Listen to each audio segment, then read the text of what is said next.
اعوذ باللہ من الشیطان الرجیم بسم اللہ الرحمن الرحیم رب اشرح لی صدری ویسر لی امری واحلل عقدۃ من لسانی یفقہوا قولی۔ ریاض الصالحین دوسرا حصہ، احادیث نبی صلی اللہ علیہ وسلم۔ قبروں کی طرف منہ کر کے نماز پڑھنے کی مناہی کا بیان۔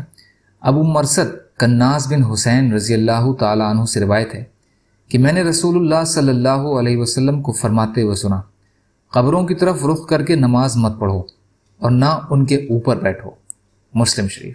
فائدہ: قبروں کی طرف رخ کر کے نماز پڑھنے کی مناہی کی وجہ یہ معلوم ہوتی ہے کہ اس طرح مشرکین کے ساتھ مشابہت ہو جاتی ہے۔ اس کے علاوہ غیر اللہ کے اکرام کا پہلو بھی اس میں نکلتا ہے جو انسان کو شرک کی طرف لے جاتا ہے۔ دوسرا یہ ہے کہ قبروں پر بیٹھنے سے انسان کی توہین ہوتی ہے، جبکہ اللہ تعالیٰ نے انسان کو عزت سے نوازا ہے، اس لیے دونوں کاموں سے بچنا چاہیے۔ نمازی کے آگے سے گزرنے کی حرمت کا بیان۔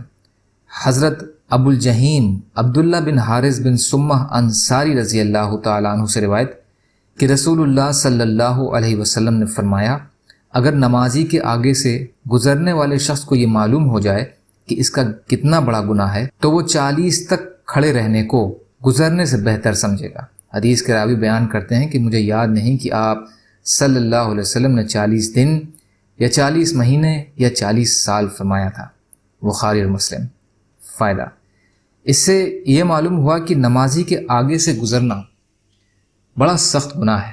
نمازی کو بھی کوشش کرنی چاہیے کہ وہ سترے یا ستون کے بنا عام گزرگاہ پر کھڑے ہو کر نماز نہ پڑھے۔ اس سے یا تو گزرنے والوں کو تکلیف ہوتی ہے یا مسئلے سے انجان لوگ آگے سے گزرتے رہتے ہیں۔ اگر سترا وغیرہ نہ ہو تو کتنے فاصلے سے نمازی کے آگے سے گزرنا جائز ہے؟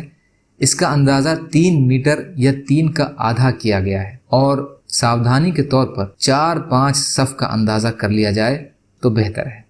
مؤذن کے اقامت شروع کرنے کے بعد مقتدی کے لیے نفلی نماز پڑھنے کی کراہت، وہ چاہے اس نماز کی سنت ہو یا کوئی اور نفل نماز۔ حضرت ابو ہریرہ رضی اللہ عنہ روایت فرماتے ہیں کہ نبی اکرم صلی اللہ علیہ وسلم نے فرمایا، جب نماز کے لیے اقامت کہی جائے تو پھر فرض نماز کے علاوہ کوئی نماز نہیں۔ مسلم شریف۔ فائدہ: جب فرض نماز کے لیے اقامت کہی جائے تو سنت نوافل پڑھنے کی اجازت نہیں ہے۔ اگر کسی نے شروع کر رکھے ہوں تو اس کو چاہیے کہ نماز توڑ دے اور جماعت کے بعد وہ پڑھ لے۔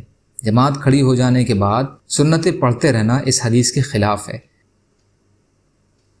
اللہ تعالیٰ کہنے سننے سے زیادہ عمل کی توفیق عطا فرمائے۔ اللہ تعالیٰ مظلوم کشمیریوں، فلسطینیوں اور جہاں بھی مسلمان پریشان حال ہیں ان کی مدد فرمائے، اور ہم سب کو اپنی استطاعت کے بقدر اپنا حق ادا کرنے والا بنائے۔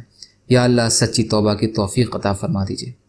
سبحان ربک رب العزت عما یصفون وسلام علی المرسلین والحمد للہ رب العالمین برحمتک یا ارحم الراحمین لا الہ الا اللہ محمد رسول اللہ والسلام علیکم۔